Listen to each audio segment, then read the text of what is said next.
Welcome to topic number 3, Revolution and Reform, pages 593 to 601 in Spielvogel by Mr. Kraus. I'm going to attempt to do this in 2.5 to 3 minutes.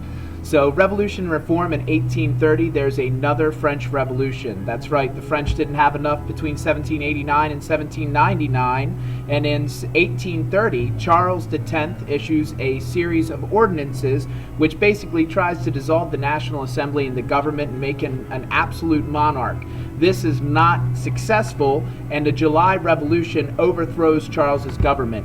He chooses to abdicate the throne and goes to Switzerland, in this case, instead of being executed, and Louis Philippe takes over the French government from 1830 to 1848. Louis Philippe doesn't last too long. He does last 18 years, but he doesn't initiate the necessary reform, and there will be yet a second phase of the Second French Revolution when Charles Louis Napoleon comes to power. Elsewhere in Europe, in 1848, there's revolts in Belgium, which actually is crushed, and it becomes neutral, and its independence is recognized.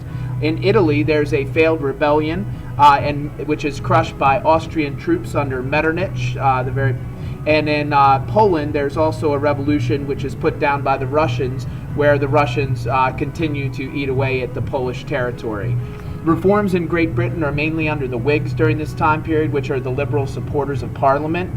They passed the Reform Act of 1832, improving working conditions, and the Poor Law of 1834, increasing public works and workhouse programs, and they repealed the Corn Laws, an unpopular set of taxation laws against agrarian interests in England, allowing it to become more industrialized. The revolutions of 1848, as I said, Louis Philippe fails to initiate reform, and he is overthrown by Napoleon's great-grandson, Charles Louis Napoleon, who sets up the Second Republic in 1848.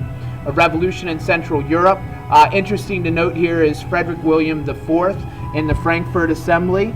They attempt to set up what they call Großdeutsche, which is Big Germany, and they offer William IV the title of Emperor of all of Germany, and he basically tells the Prussians to go home, and the Prussians do, and William IV doesn't accept that title. The Austrian Empire and the Prussian Empire continue to be separate, but the Austrians do team up with Hungary to become Austria-Hungary by the middle 1800s. We'll see more of them in World War I.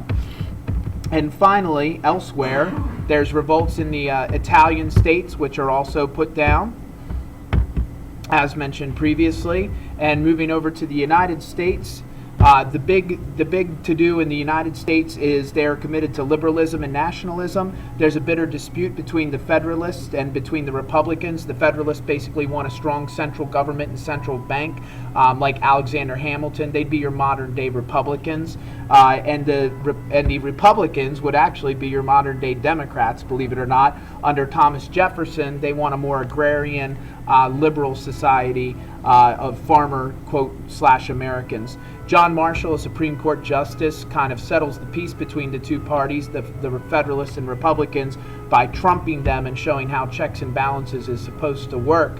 And finally, by the 1830s, Andrew Jackson institutes a new type of democracy called Jacksonian democracy, which is mass democratic politics. Essentially, they get rid of property requirements for voting, and by 1830, all white male citizens in the United States are allowed to vote. So once again, in Europe, France is revolting. Elsewhere, revolts are put down in Belgium, Italy.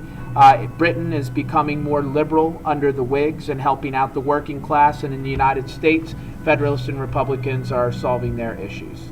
Thank you for watching.